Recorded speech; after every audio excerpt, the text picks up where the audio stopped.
All right,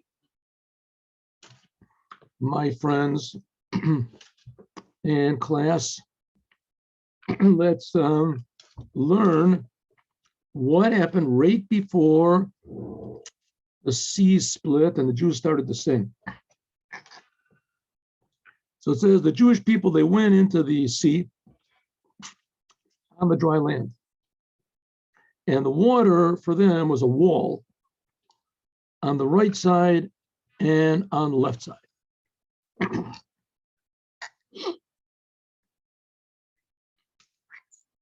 What's it mean? Here, if you see here, it says what the Jews went into the sea in the dry land. They went into the sea, into the dry land. And the water was for them a choma, a wall from the right and the left. Now, there's a sentence later on that says pretty much the same thing, but it's a little bit different. And the Kli Ykar, Rav Shlomo Milunchitz, he took notice of this. Where is the sentence? Listen to this. Here it says that the Jewish people came to the sea on the dry land. All right. Well, we're going to see there's a sentence in a few minutes that's going to say the Jewish people went into the dry land and the sea. First of all, it says dry land. Here it says the sea first. They went into the sea on the dry land. And it says the water was for them a choma, a wall. Here it says choma, a wall. It says with a vav, choma. Right? Okay, let's look at the next sentence. So down here, it says like this.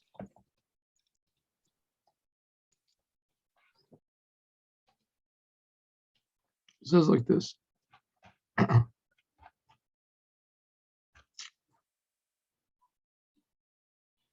One minute, one too far. Here it goes. Here it says, what did it say in the previous sentence? Remember, it said the Jewish people went into the Jews went into the sea on the dry land, and the waters for them a choma, a wall, but it says a vav. It's written with a vav over here. And here, let me make sure of this side. And here it says that not that the Jewish people went into the sea, the sea and the dry land. Here it says they went into the dry land in the sea. Is there any difference? Well, I mean, the words are in a different order. And when it says, so here it says dry land first. They went into the dry land in the sea. And when it says the word choma, it says without a vav. Does it mean anything? Well, we'll see. Let's go back to the first sentence. Remember, here it says, first of all, they went to the dry land in the sea. Here it says,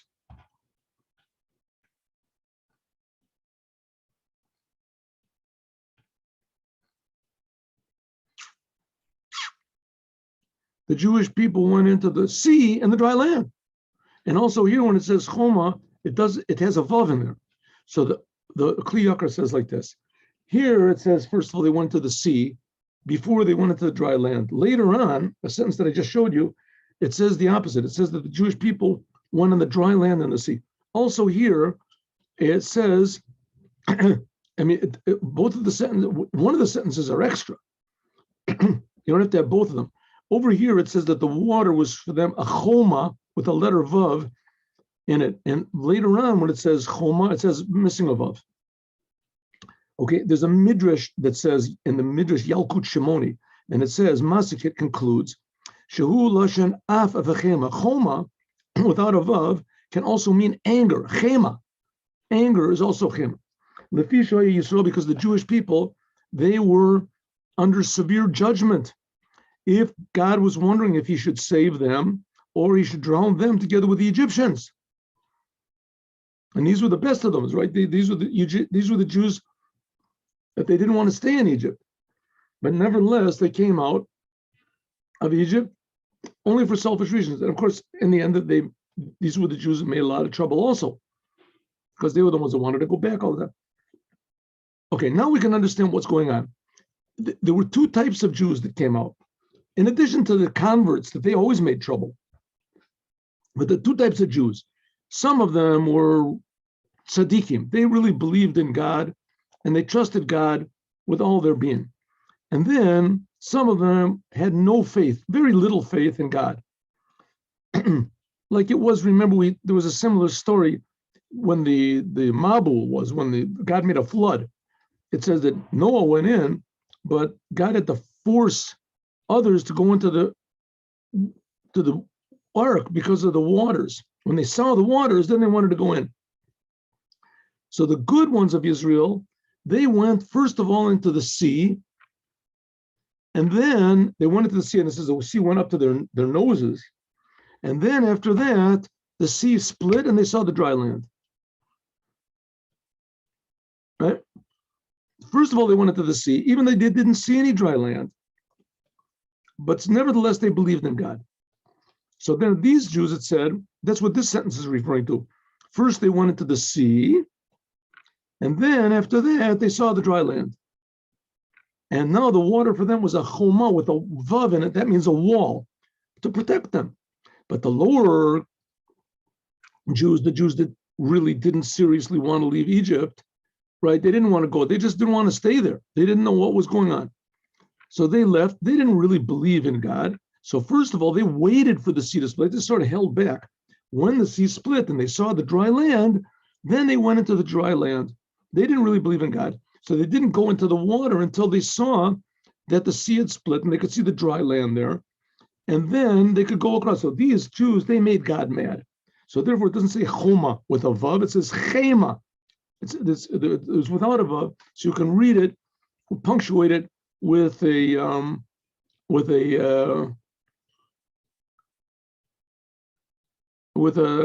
a sound.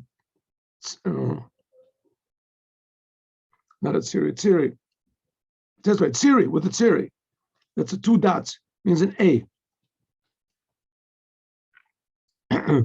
That's why it says before that immediately when they went into the water, before they saw the dry land. So therefore it says here that they went into the water and then they saw the dry land and the water was a wall. But later on when it says it, what does it say? It says that, there it is, what is Chavtes, wasn't it? It says the Jewish people, they went, first of all, the dry land. In other words, they waited until the sea split so they could see the dry land. And then they went into the water, and the water was a choma, don't say choma, but chema. God was angry at them that they did this. Okay, very nice idea. Kaf Gimel. The Egyptians ran after the Israelis, and they came after them. All the horses of Paro and his chariots and the cavalry, and they went into the sea. It says the sus is only, doesn't say all the horses, susim. It was just one horse. But what it's telling you that in God's eyes, it was just like one horse.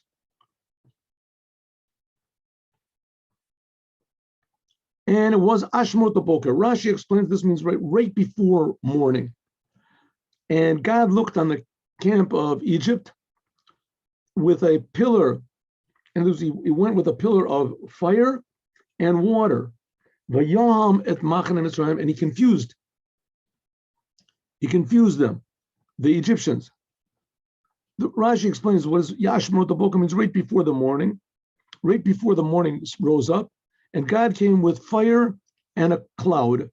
The cloud was like full of water. It came down and it made the ground for the Egyptians like mud. Now remember, when the Jews went over the ground of the sea, it was a miracle. The Jews went over the ground of the sea, was totally dried up. But as soon as the last Jew left, as soon as the last Jew passed any certain spot, then that spot would be made into mud by means of the cloud. There was also another cloud, a pillar of fire, that made everything boiling hot, so that the horses, their hooves of the horses burned because of that. So that made everything very confusing. We're going to see it also burned off the wheels of the chariots and everything. That confused everyone. And here it says, Yossi Galili says it means that there was a loud noise, and the noise was what confused everyone.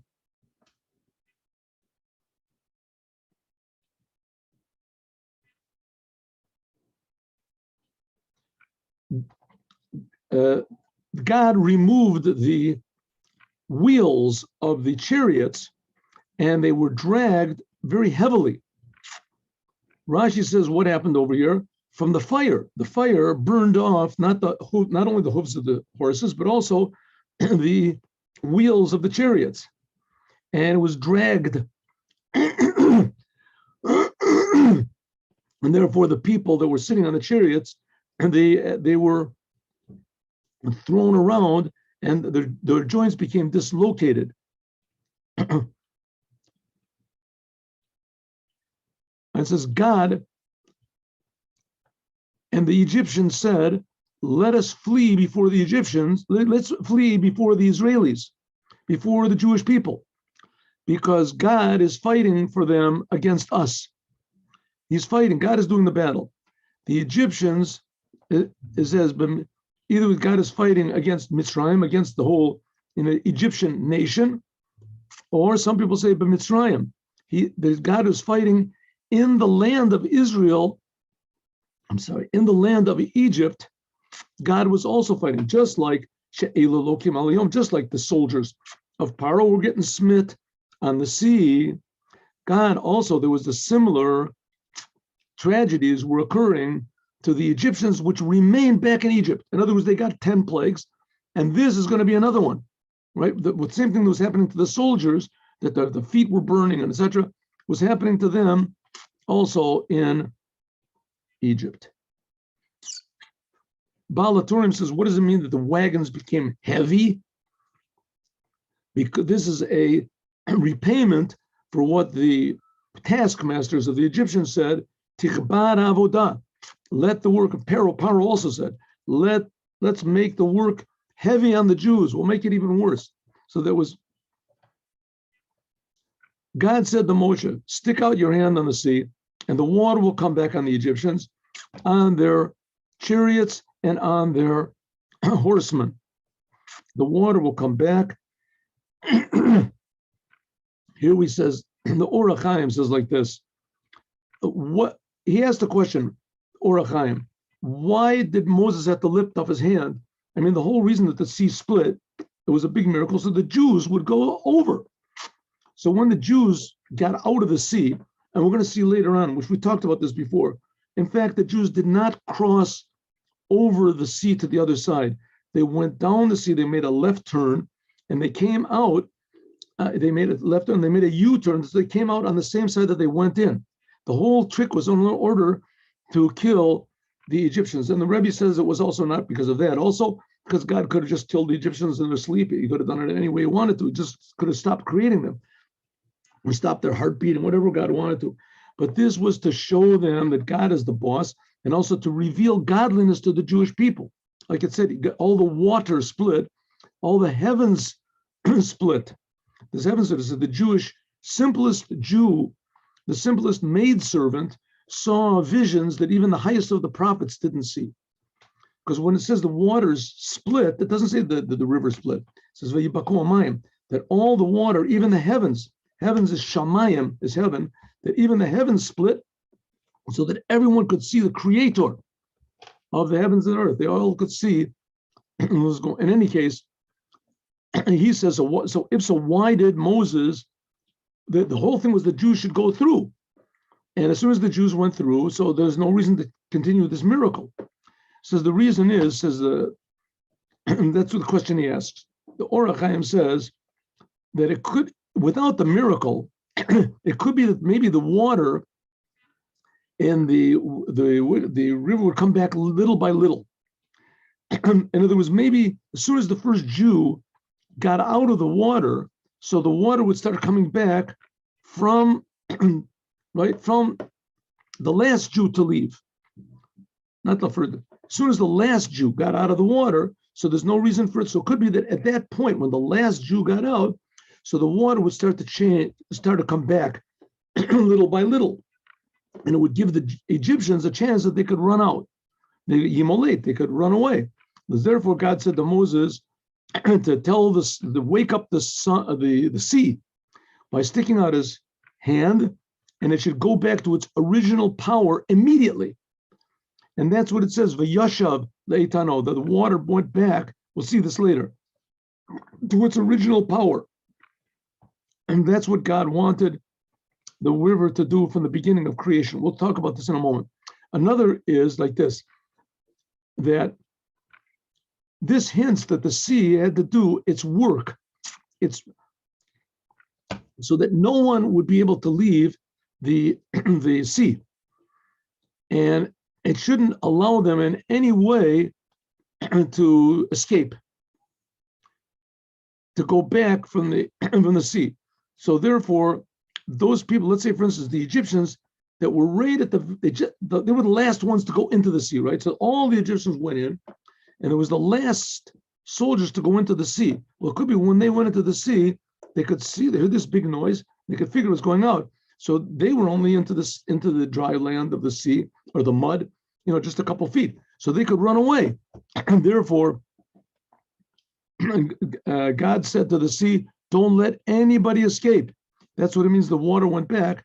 That's why Moses lifted up his hand. Okay, Moses lifted up his hand on the sea. The water came back in the morning, because remember, they left Egypt, was all like right before the morning, right the morning, to its original power. And the Egyptians were running away, and God shook up the Egyptians inside of the sea. Let's look at the Baal HaTurim over here. He said, La'etanot, to its original power. Yeah, to its original power. What does it mean? It says that the Egyptians were running away. What does it mean? That they thought that they could run away, maybe they could go back onto the dry land. So therefore they ran away, and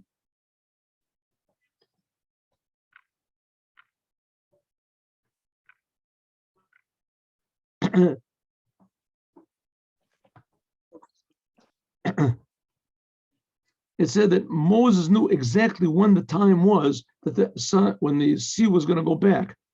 So therefore, that's what our rabbis say, that it was. So that's what. So Moshe was able to draw down the sea on. Oh, I'm sorry. I'm reading the wrong explanation. I'm sorry. I'm reading the Even Ezra. I didn't prepare that here. Lifnot Boker. He says like this. La'etano. The letters Eitano are the same letters as Tana'o. The water went back to its condition. What condition? That God made a condition when he created the water in the beginning of the world, that it would split for the Jewish people. So when God made the water, he made it that it would split for the Jewish people, like 2,000 whatever years later, 2,400 years later, that the water would split and the Jews would go across. That's what it means, Eitano. Letanao, to its original.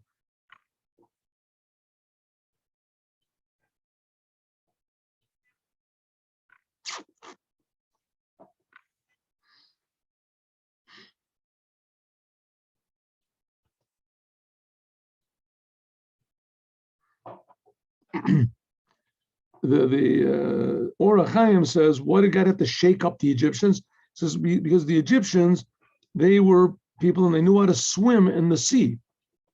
Even when the sea was as powerful as it could be, they knew how to swim. So therefore, it said that God shook them up.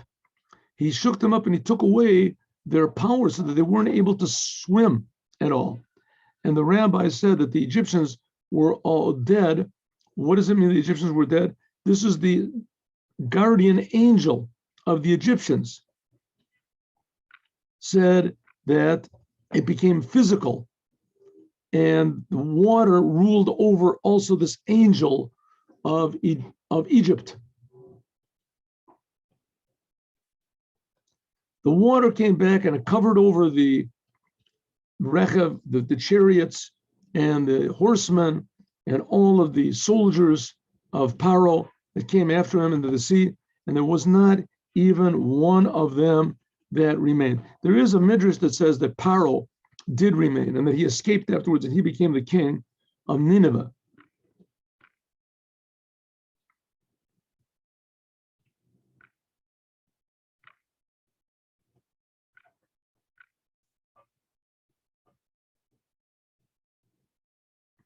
Well, Bnei Israel, the Jewish people, they went through the dry land in the sea, and the water was for them a wall for their right side and for the left side.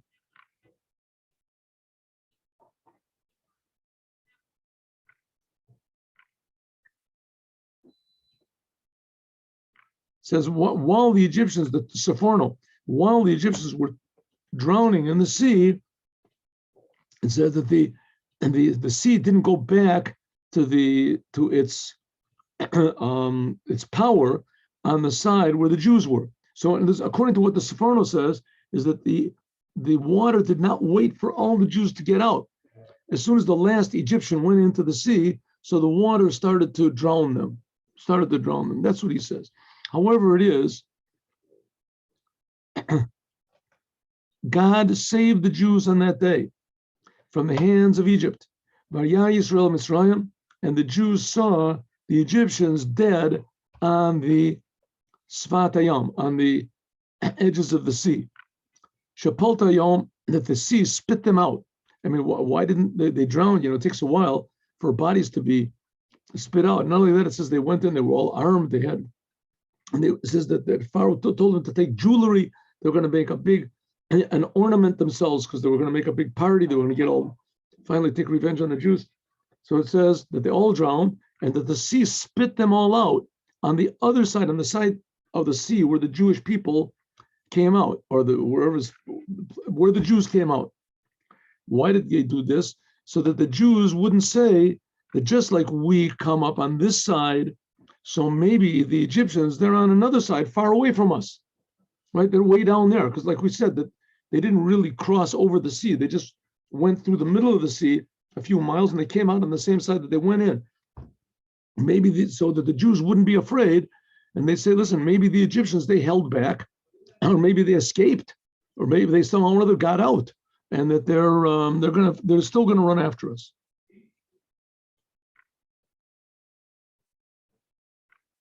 God saved them on that day. It says, on that day they were saved, and not before. When they went out of Egypt, they still weren't sure of themselves, right? The Jewish people.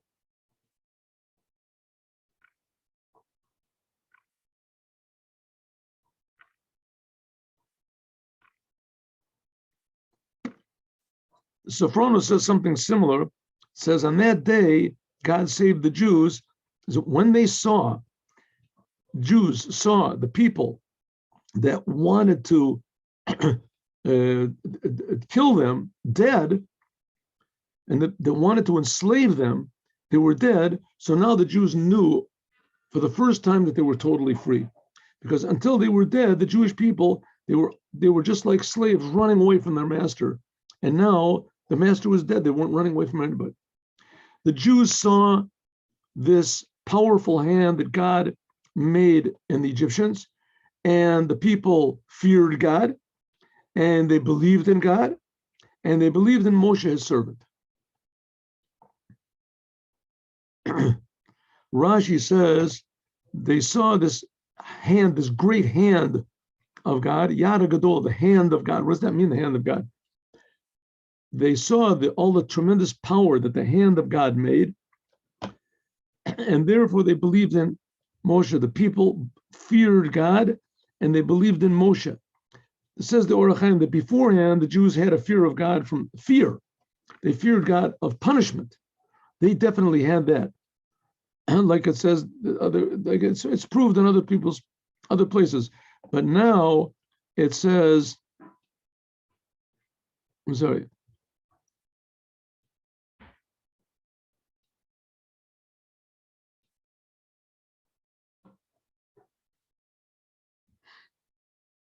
But according to some opinions, no, they didn't even have the fear of God at all. God told them that they had to take a sheep into their house, and there were certain Jews that didn't want to do it. So if so, they didn't even have a fear of any punishment. They didn't have until they saw what was going on over here in Egypt, then they really believed in God's power. In any case, they certainly did have what's called the awe of God. Fear of God is also totally surrender to God. They knew and they realized that all of nature and all being was totally in the hands of God. And so they realized that their whole existence depends on God every moment, not just their freedom, but their very being. That's what it means that they believed in God, a complete faith. They had a complete faith in Moshe. Az Yashir Moshe b'nei Yisrael, then the Jewish people sang the song to God, Ve'omer, and they said, Ashir el Hashem, I will sing to God because he is very, very high. Horses and drivers he threw into the sea. So there's an explanation by the Rebbe of Gur, I saw in Sfat Emet, that he says that the Jewish people saw the God and they believed in God. They saw the hand of God and they believed in God and in Moshe.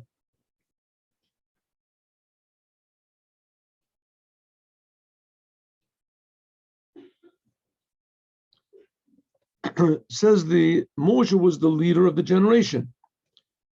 Says the Rebbe of Gur, the Sfat Emet, that the only way a person can really be happy, as Yashir, that they really started to sing, was if you have faith in Moshe also. You have to have faith in Moses, the leader of the generation,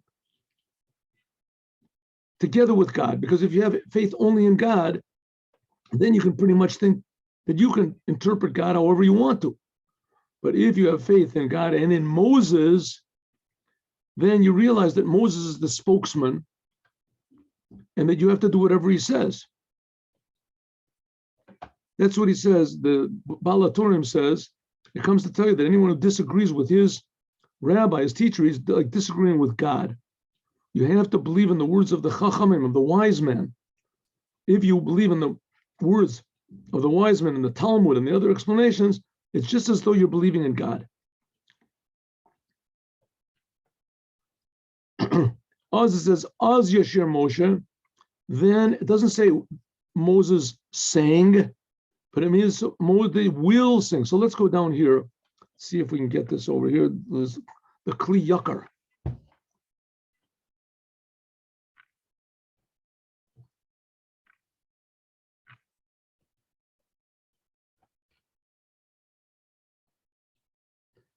The Kli Ykar points out, it says it should say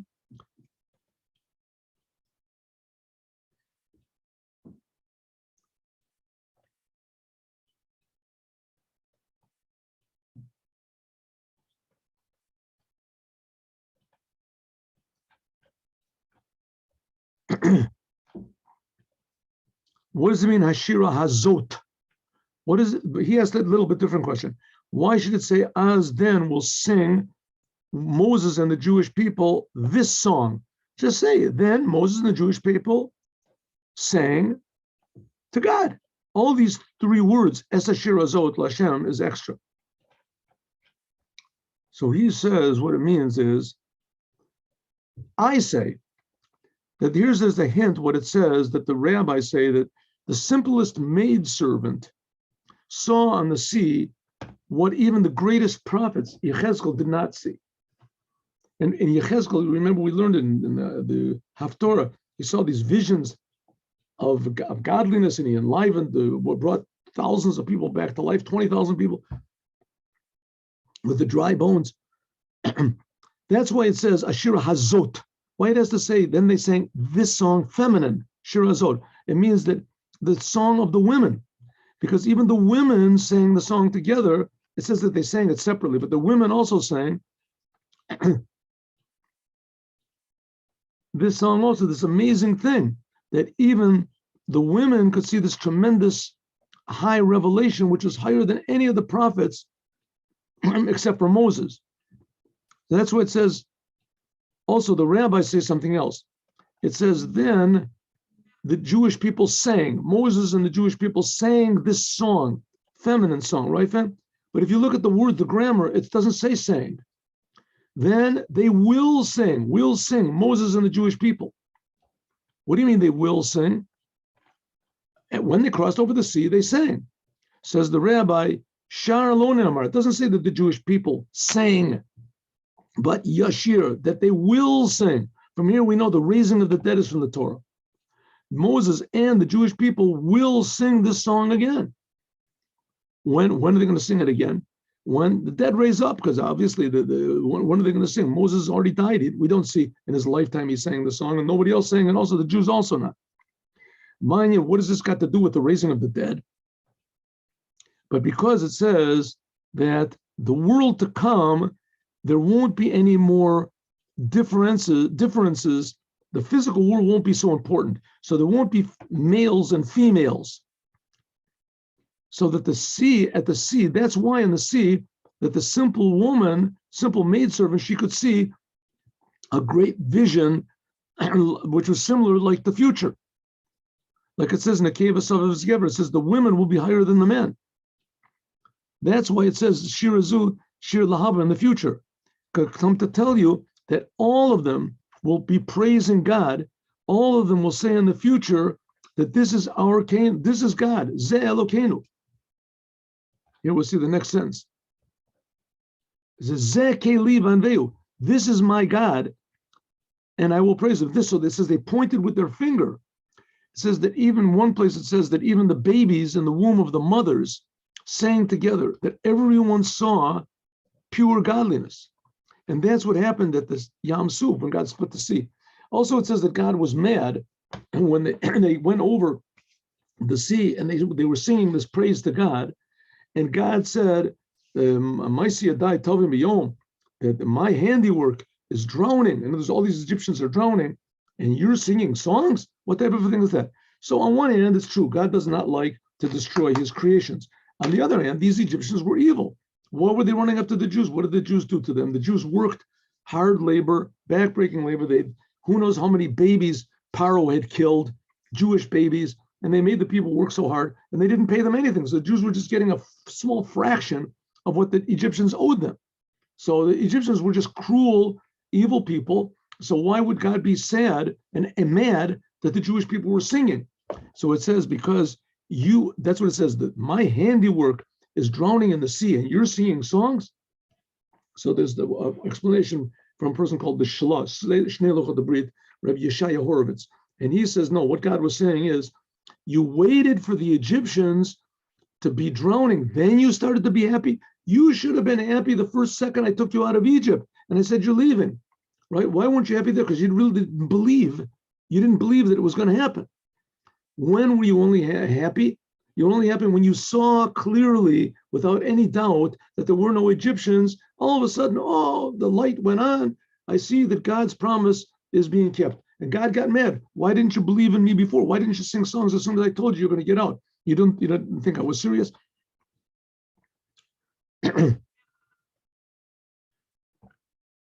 So that's what the Kli Ykar says. Oh, here we go.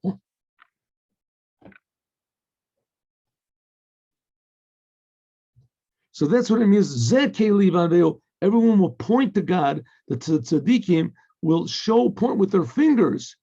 And this is an amazing wonder that everyone is going to have to sing the song. Again, everyone will see godliness, whatever this means. I don't know what it means, but they'll see, because God is not a person and God is not an angel. And even an angel, you can't take the revelation of an angel. But God that creates all the angels, who knows what it means? Nevertheless, they did see it at the splitting of the sea. And that was a preparation for the even bigger revelation that they had at Mount Sinai. And that is only a preparation for the even bigger revelation that will be in the future.